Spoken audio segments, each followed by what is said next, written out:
فاعوذ باللہ من الشیطان الرجیم بسم اللہ الرحمن الرحیم وَإِذْ قَالَ عِيسَى ابْنُ مَرْيَمَ يَا بَنِي إِسْرَائِيلَ إِنِّي رَسُولُ اللَّهِ إِلَيْكُمْ مُصَدِّقًا لِمَا بَيْنَ يَدَيَّ مِنَ التَّوْرَاةِ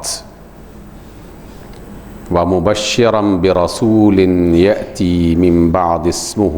أَحْمَدُ فلما جاءهم بالبينات قالوا هذا سحر مبين ومن أظلم ممن افترى على الله الكذب وهو يدعى إلى الإسلام والله لا يهدي القوم الظالمين۔ سامعین گرامی، آج سورہ صف جو قرآن مجید کا 61واں سورہ ہے، اس کی آیت نمبر 6 اور 7 آپ کے سامنے تلاوت کی ہے۔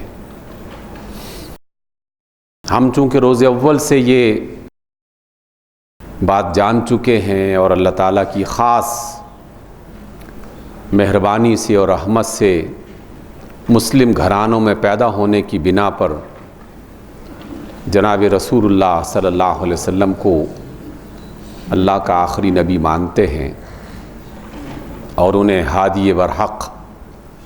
صراط مستقیم کی طرف رہنمائی کرنے والا رسول تسلیم کرتے ہیں، اور اس بات کا اقرار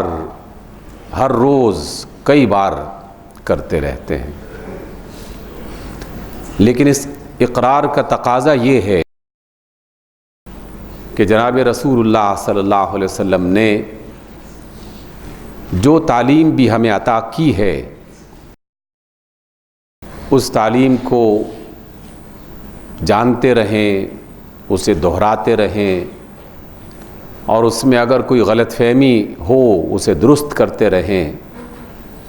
اور اس تعلیم کی روشنی میں اپنا کردار، اپنا رویہ، اپنا عمل اس کو بہتر بنانے کی کوشش کریں۔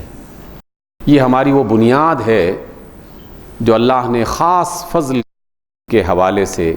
ہمیں عطا کر رکھی ہے۔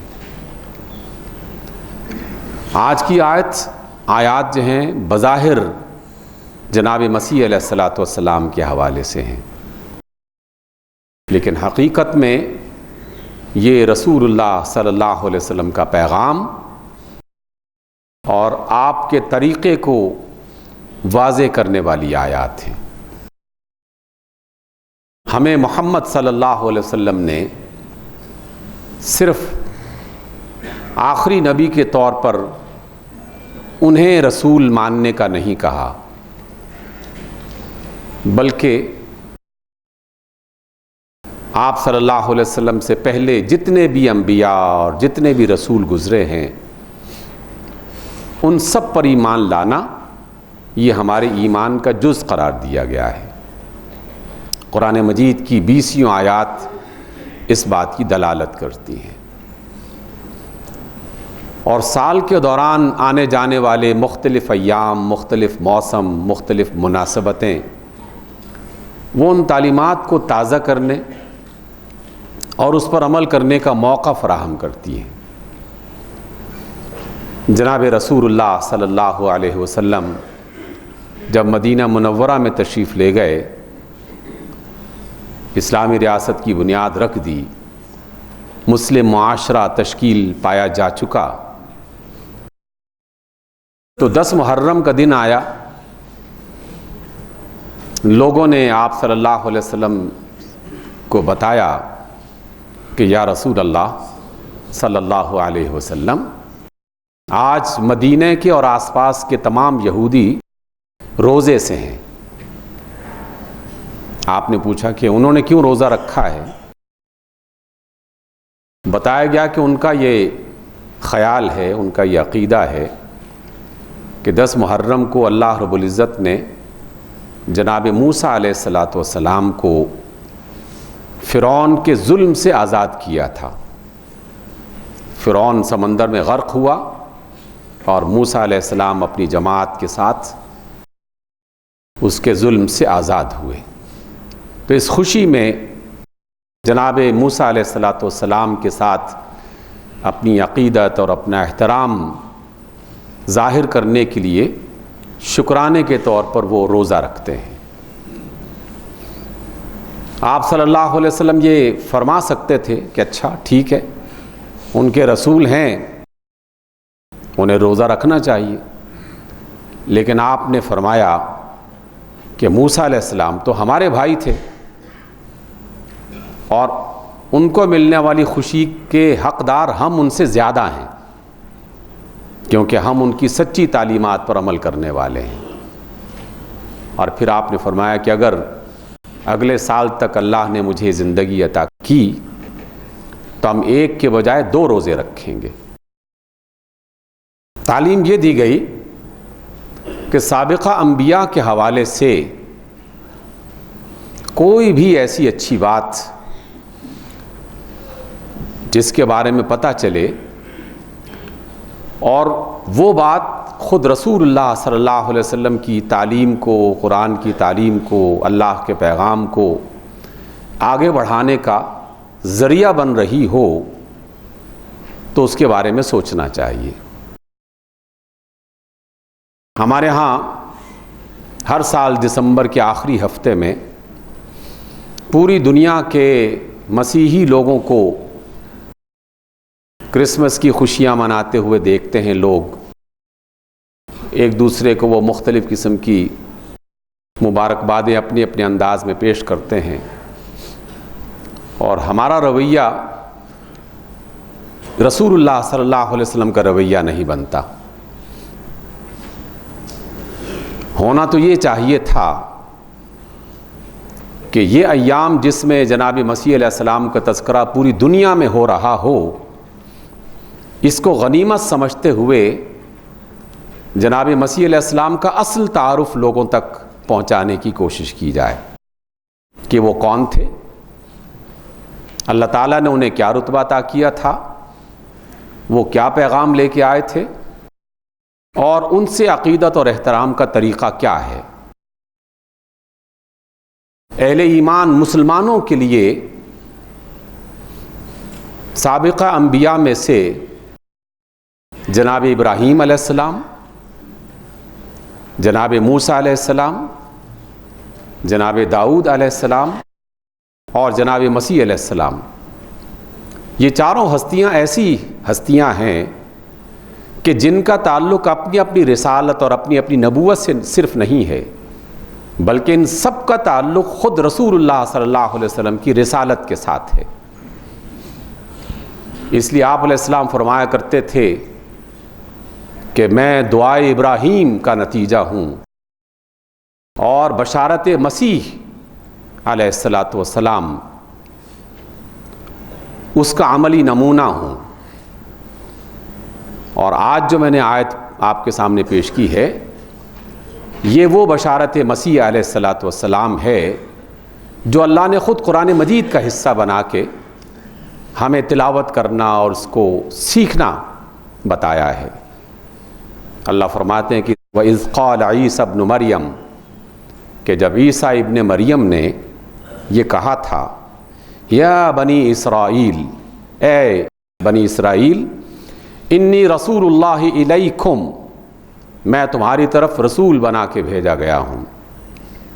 مصدقا لما بین یدی من التورات، میرے سامنے جو تورات کی تعلیمات ہیں میں ان تعلیمات کی تصدیق کرنے والا ہوں۔ گویا کہ 2 باتیں بلکہ 3 باتیں اسی حصے میں تعلیم فرمائی گئیں اور سکھائی گئیں۔ پہلی بات کہ اللہ نے یہ نہیں کہا کہ عیسیٰ نے اب بنی اسرائیل سے کہا تھا، بلکہ اللہ رب العزت نے جناب عیسیٰ کو محترمہ مریم علیہ السلام کے بیٹے کے طور پر متعارف کروایا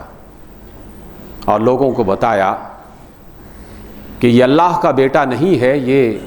مریم کا بیٹا ہے، مسیح ابن مریم۔ انہوں نے یہ کہا بنی اسرائیل سے،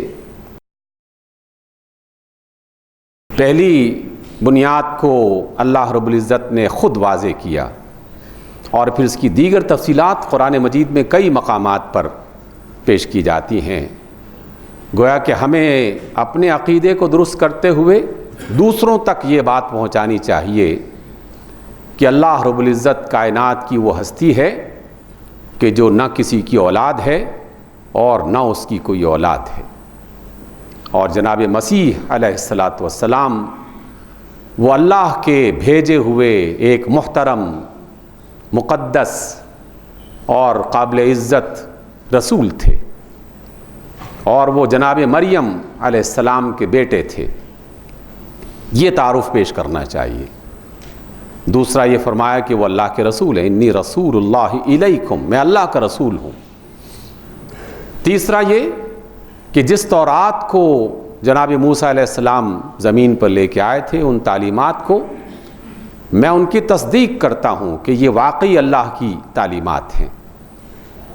گویا کہ یہود سے یہ کہا جا رہا ہے کہ ہم تورات کے مخالف نہیں ہیں، بلکہ ہم تو تورات کی تعلیمات کی تصدیق کرتے ہوئے آپ کے حامی اور جناب موسیٰ علیہ السلام کے ان کے پیچھے چلنے والے اور ان کی تعلیمات کو عام کرنے والے، ان کے ساتھی، ان کے معاون ہیں، انہیں اپنی قریب کرنے کا اللہ رب العزت نے ایک راستہ بتایا، اور پھر فرمایا وَمُبَشِّرًا، اور مجھے بشارت دینے والا بنا کے بھیجا گیا ہے۔ کس بات کی بشارت؟ بِرَسُولٍ، ایک رسول کی بشارت دینے والا، یأتی من بعدی، جو میرے بعد تشریف لائیں گے۔ اور یہ نہیں کہ اس کو بس عام رکھ دیا کہ کوئی بھی رسول آ سکتا ہے، باقاعدہ نام لے کر وضاحت کر دی گئی کہ یأتی من بعدی، میرے بعد وہ رسول آئیں گے، اسمہ احمد، اور ان کا نام احمد ہوگا۔ اور فلما جاءہم بالبینات، اور جب مسیح علیہ السلام ان کے پاس اللہ کی واضح تعلیمات لے کے آئے، قالوا ھذا سحر مبین، تو قوم نے، جناب مسیح علیہ السلام کی قوم نے سابقہ امتوں کی طرح جناب مسیح علیہ السلام کے بارے میں انہوں نے کہا کہ یہ تو کھلا جادو ہے، ہم آپ کی بات کو نہیں مانتے۔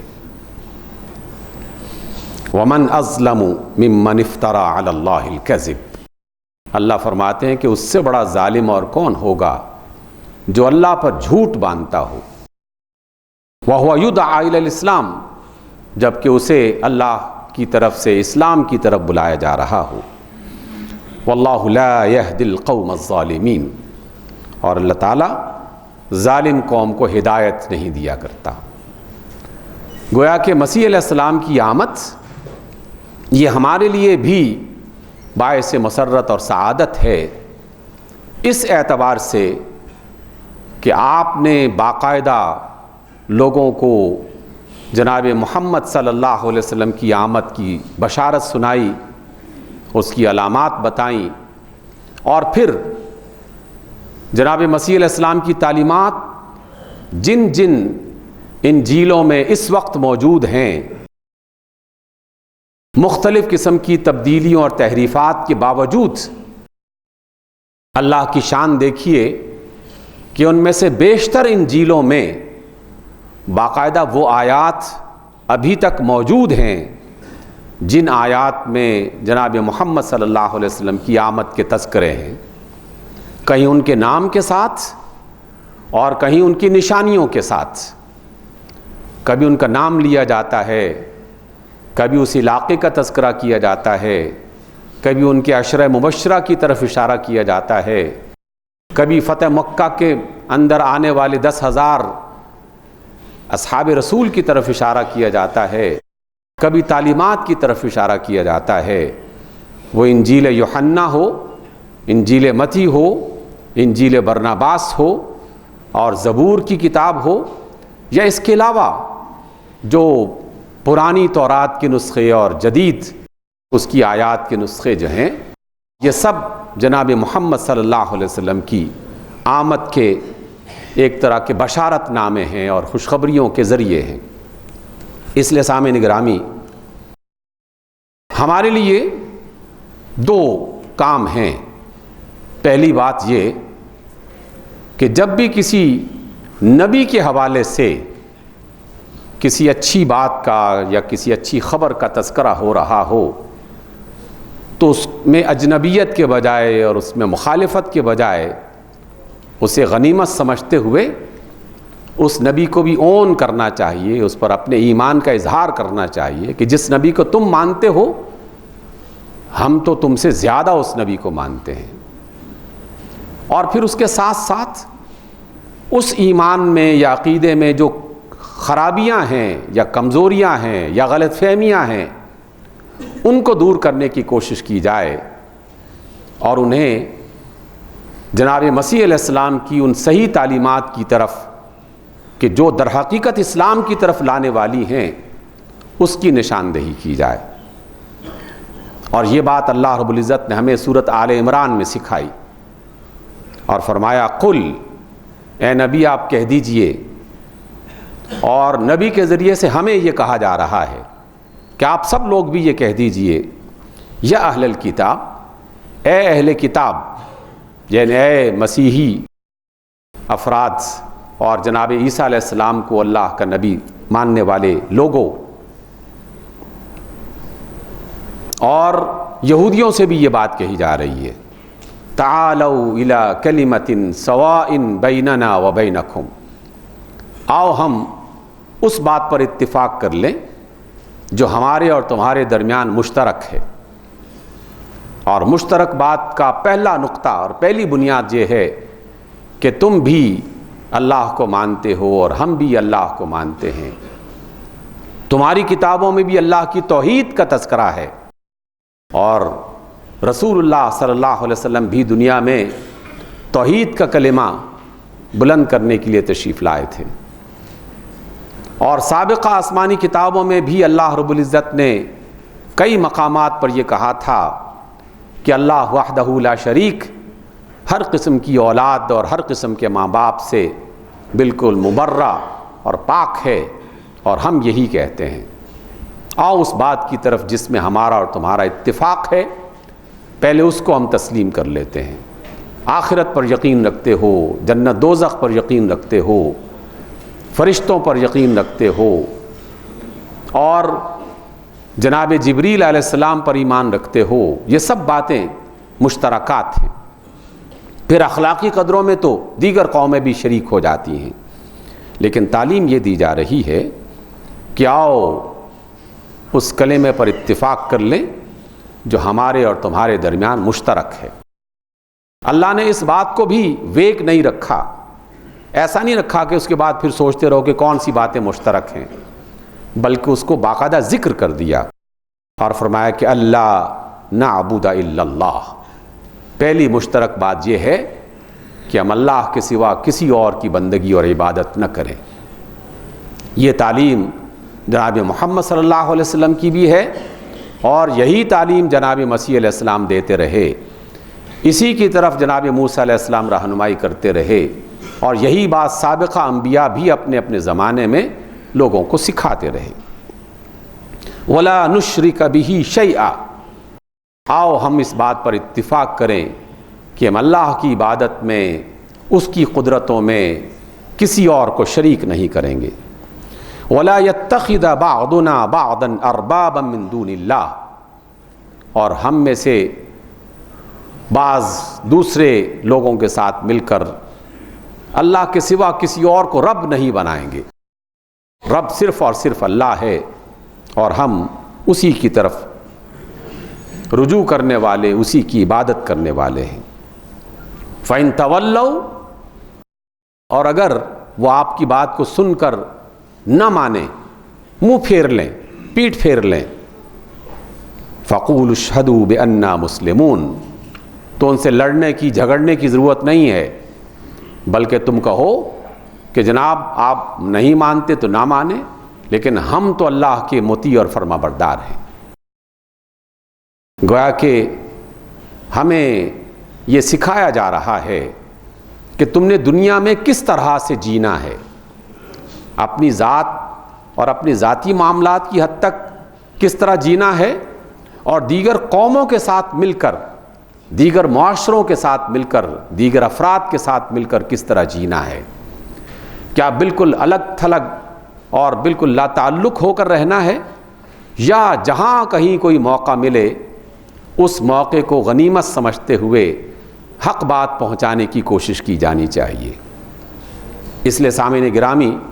آج کی اس ملاقات میں پہلی بات جو ہم قرآن مجید سے سیکھ رہے ہیں وہ یہ کہ یہ جناب مسیح علیہ الصلاۃ والسلام کی پیدائش کے حوالے سے، وہ کسی دن بھی ہو سکتی ہے، تاریخوں میں اختلافات، یہ کوئی بڑی بات نہیں ہے، لیکن کم و بیش معلوم تاریخ یہی کہتی ہے، جس کی بنا پر سن عیسوی کی ابتدا کسی وقت میں ہوئی اور ہم اسی کو اڈاپٹ کیے ہوئے ہیں۔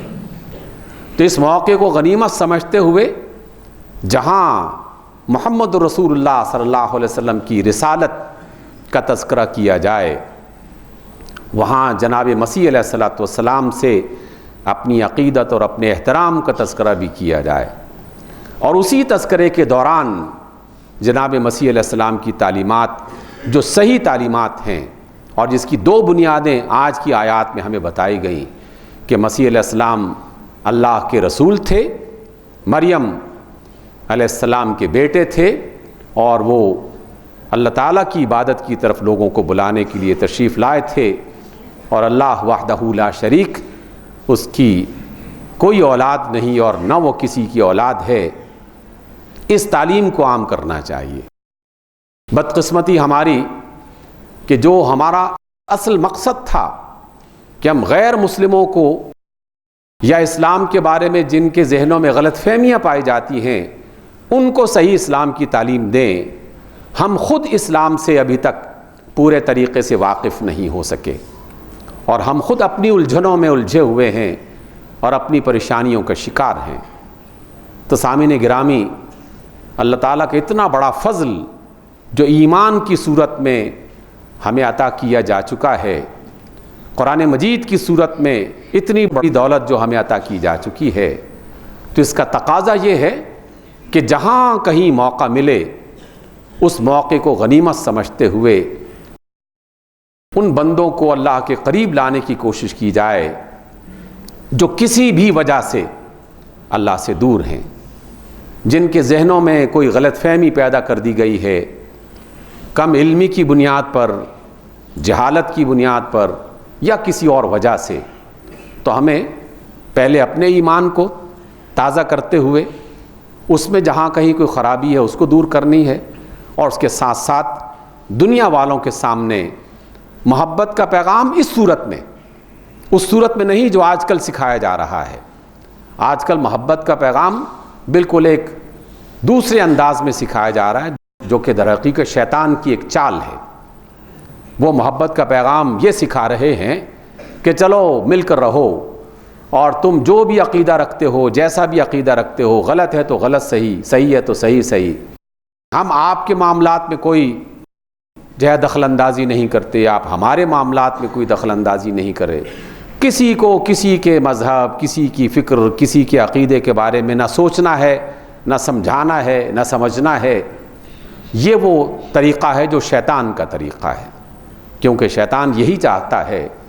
کہ جو شخص بھی جس حال میں بھی ہے وہ اچھا ہے یا برا ہے، بس وہ اسی حال میں اس دنیا سے رخصت ہو جائے، کیونکہ اس نے تو اپنے زیادہ سے زیادہ حامی اور مددگار بنانے ہیں، اور یہ اس نے اپنے اللہ سے کہا ہوا ہے۔ جبکہ ہماری ذمہ داری یہ نہیں ہے، ہماری ذمہ داری یہ ہے کہ ہم محبت کا، سلامتی کا، امن کا پیغام ضرور دیتے ہیں، لیکن جو غلط ہے اس کی اصلاح کرنا اچھے طریقے سے، حکمت اور دانائی کے ساتھ، اس کو بھی اختیار کرنا، یہ ہماری ذمہ داریوں میں سے ایک ذمہ داری ہے۔ اللہ تعالی ہمیں اس بات کی توفیق دے کہ ہم جناب رسول اللہ صلی اللہ علیہ وسلم کی سچی جو رسالت ہے اس پر بھی پختہ کار رہیں، اور دیگر انبیاء کی جو سچی تعلیمات ہیں اس کو بنیاد بناتے ہوئے لوگوں کو اسلام کی طرف بلائیں۔ اقول قولی ھذا واستغفر اللہ لی ولکم۔